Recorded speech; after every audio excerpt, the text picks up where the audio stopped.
प्रणाम। मैं आई हूँ यहाँ पे मैथिली सीखने। दिस इज मिथिला के साथ। अगर आप भी क्यूरियस है मैथिली सीखने के लिए तो आइए मेरे साथ।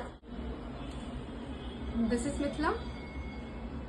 वो एक्चुअली मुझे ना मैथिली में कुछ सीखना है आपसे और इन सबको भी सिखाना है। अच्छा, हाँ, तो मैं कुछ वर्ड्स पूछूंगी आपसे, आप मुझे मैथिली में उसके मतलब बताइएगा। ठीक है। तो चावल को, राइस को मैथिली में क्या बोलते हैं? चाउर।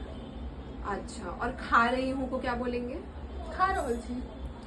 अच्छा, तो मतलब मैथिली में मैं ऐसे बोल सकती हूँ कि मैं चाउर दाल खा रहल छी, राइट? नहीं, मैथिली में मैं को हम बोलेंगे और चाउर नहीं बोलते। चाउर मतलब कच्चा चावल हो जाता है।